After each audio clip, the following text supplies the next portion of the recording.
लेकिन इस बीच एक और बेहद अहम खबर, यूक्रेन के खिलाफ रूस के जबरदस्त हमले लगातार जारी हैं और अब खबर यह आ रही है कि रूस के इन हमलों की वजह से ही यूक्रेन के पावर इंफ्रास्ट्रक्चर को भारी नुकसान पहुंचा है। यूक्रेन के रक्षा मंत्रालय की तरफ से यह दावा किया गया है कि रूस के इन हमलों की चलते ही 1 करोड़ से ज्यादा लोग प्रभावित हुए हैं।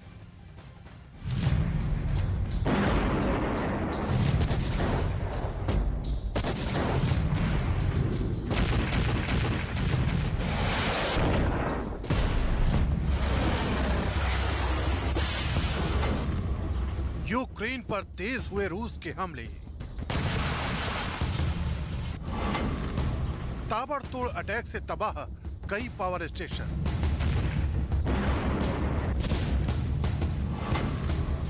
यूक्रेन में 1 करोड़ लोगों पर संकट।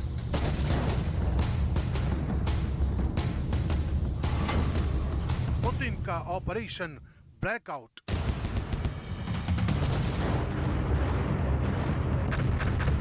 यूक्रेन में चल रही जंग पुतिन के लिए आन बान और शान की जंग है।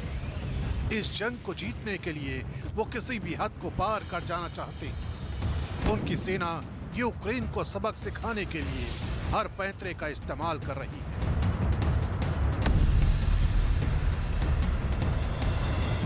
लेकिन सबसे कामयाब पैंतरा इन तस्वीरों को माना जा रहा है।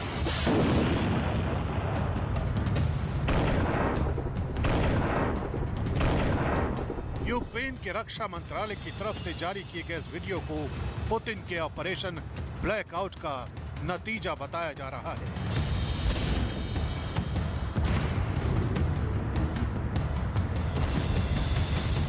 यूक्रेन के कई शहरों का हाल इस वक्त ऐसा ही है।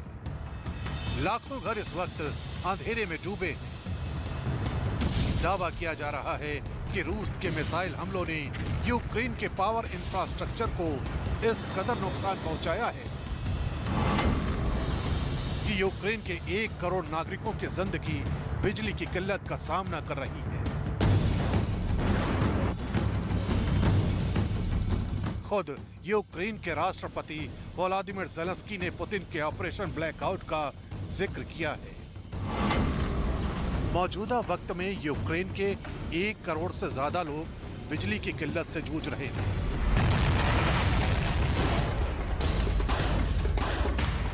रूस ने चुन चुन कर यूक्रेन के ऐसे ठिकानों को टारगेट किया है जहां से पूरे यूक्रेन में बिजली की सप्लाई होती है। लेकिन इन हमलों का सबसे ज्यादा असर ओडेसा, विनित्सिया, सुमी और कीव में दिखाई दे रहा है।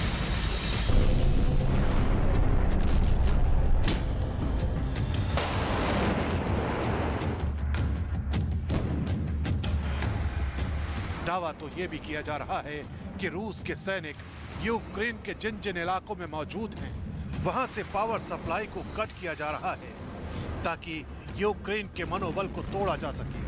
क्योंकि रूस अब न सिर्फ पावर स्टेशन को टारगेट कर रहा है, बल्कि यूक्रेन के गैस प्लांट भी रूस की सेना के निशाने पर हैं। ये तमाम हालात यूक्रेन के लिए इसलिए बड़ी चुनौती बन रहे हैं क्योंकि यूक्रेन में सर्दियों की पहली बर्फबारी भी शुरू हो चुकी है। मार्च के महीने तक यहाँ हाड़ कपाने वाली ठंड पड़ेगी और इस सर्दी से निपटने के लिए यूक्रेन को बिजली के साथ गैस भी चाहिए। लेकिन पुतिन की सेना ने जब से ऑपरेशन ब्लैकआउट की शुरुआत की है, तब से बड़े पैमाने पर पावर प्लांट तबाह हो चुके हैं। इस वजह से यूक्रेन को एक साथ कई चुनौतियों का सामना करना पड़ रहा है।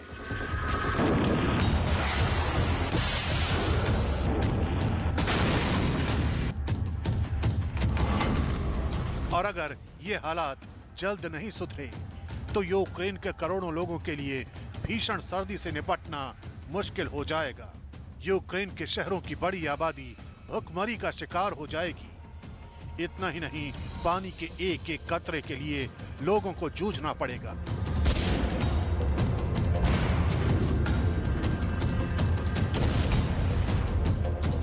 ये सब कुछ रूस इसलिए कर रहा है क्योंकि यूक्रेन की सेना के पलटवार ने पुतिन के आत्मविश्वास को बुरी तरह हिला दिया है और इसीलिए पुतिन की सेना ने यूक्रेन के ऐसे ठिकानों पर हमले तेज कर दिए हैं जिन्हें किसी भी देश की लाइफलाइन माना जाता है।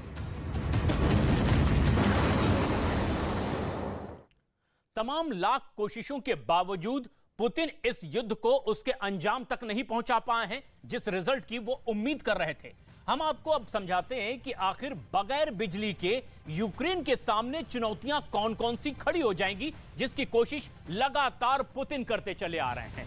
हम अपने दर्शकों को समझाते हैं कि इस युद्ध में अब जो नई स्ट्रेटजी पुतिन की है वो ये है कि अंधकार में पूरे यूक्रेन को डुबो दिया जाए। और इस समय जिस तरह का ब्लैकआउट है, 1 करोड़ से ज्यादा लोग इससे सीधे सीधे प्रभावित हो रहे हैं। लेकिन ये चुनौती तब और बढ़ जाती है जब आने वाले दिनों में सर्दी और ज्यादा भयंकर होगी। दिसंबर से मार्च में औसत तापमान यहां पर बेहद कम होता है, -4.8 डिग्री सेल्सियस से 2 डिग्री सेल्सियस, यानी कि इतने कम तापमान में बर्फ के बीच जिंदगी बिताने को लोग मजबूर होंगे अगर बिजली नहीं है। इसके साथ साथ औसत बर्फबारी दिसंबर में 14 दिन होती है, जनवरी के महीने में 17 दिन और फरवरी में 15 दिन, यानी आधे महीने से ज्यादा इन 3 महीनों में बर्फबारी होती रहती है। और बर्फबारी भी थोड़ी नहीं, तकरीबन 1.5 मीटर बर्फबारी होती है। ऐसे में अगर अंदाजा लगाइए कि चारों तरफ बर्फ ही बर्फ हो तो जिंदगी किस तरह से दुश्वार हो जाएगी। और यही कोशिश है पुतिन की कि इस पूरे अंधकार में पूरा यूक्रेन डूब जाए।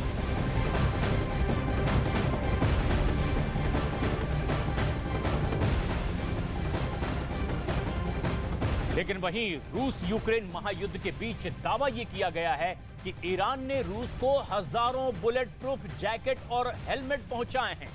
यूक्रेन के रक्षा मंत्रालय का दावा है कि ईरान की ओर से भेजी गई बुलेट प्रूफ जैकेट और हेलमेट का इस्तेमाल युद्ध में किया जा रहा है। ईरान इससे पहले भी शायद 136 ड्रोन देकर के रूस की मदद कर चुका है।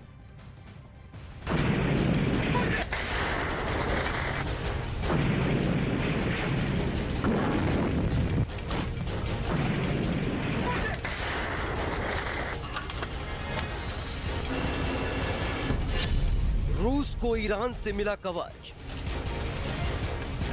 रूसी सैनिकों की ढाल बना ईरान। ईरान की मदद से बौखलाया यूक्रेन।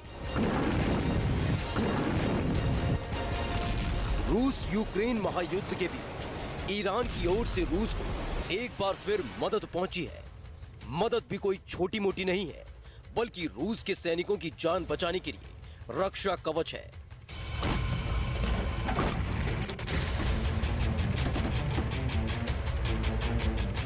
महायुद्ध के बीच यूक्रेन का दावा है कि रूस ने अपने सैनिकों को ईरान में बनी बुलेट प्रूफ जैकेट और हेलमेट की सप्लाई शुरू कर दी है। और इस तरह ईरान एक बार फिर रूसी सैनिकों के लिए कवच बनकर खड़ा हो गया है।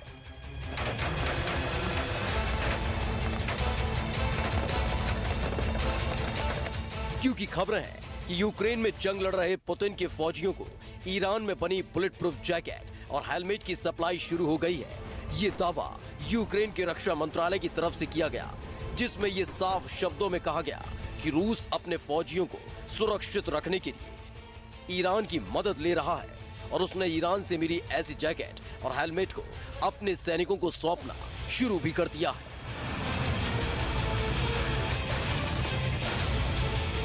जिससे यूक्रेन की सेना के हमले से उनका बाल भी बांका ना हो सके। यूक्रेन के रक्षा मंत्रालय के मुताबिक ईरान की तरफ से रूस को बड़ी मात्रा में बुलेट प्रूफ जैकेट और हेलमेट की सप्लाई होनी है।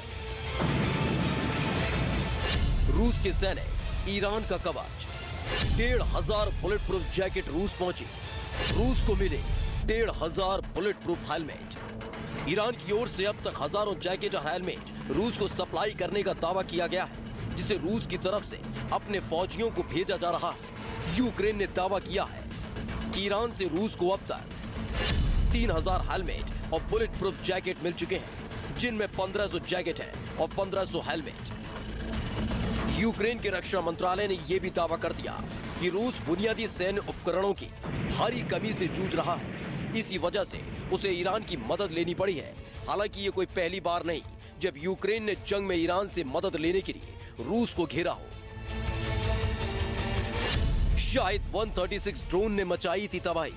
ईरान ने दिए थे घातक शायद 136 ड्रोन ईरान की मदद से कहर बरपाएगा रूस के सैनिकों को बुलेट प्रूफ जैकेट और हेलमेट मुहैया करवाकर ईरान ने रूस की मदद पहली बार की हो, ऐसा भी नहीं है। ईरान इससे पहले भी रूस को घातक शायद 136 ड्रोन देकर जंग में रूस को मजबूत कर चुका है। और ये वक्त था जब रूस युद्ध में यूक्रेन से बाजी हारता दिख रहा था, लेकिन इस ड्रोन के हाथ लगते ही पुतिन की पलटन पूरी ताकत के साथ ज़ेलेंस्की के सैनिकों पर कहर बनकर टूट पड़ी थी। तब ज़ेलेंस्की की फौज को यह समझ आना बंद हो गया था कि ईरान के इस तेज तर्रार ड्रोन से कैसे निपटा जाए। ईरान का शायद 136 ड्रोन इतना खतरनाक है कि तेज रफ्तार में आता है और फिर तबाही मचाकर लौट जाता है। दावा किया गया है कि जंग में ईरान के शायद 136 ड्रोन ने यूक्रेन को बहुत नुकसान पहुंचाया था। कीव और ज़ापोरिज़िया समेत कई शहरों में तो इसके हमले को पूरी दुनिया ने देखा था और अब ईरान की ओर से बुलेट प्रूफ जैकेटों की मदद पाकर रूस जंग में और मजबूती से लड़ रहा है।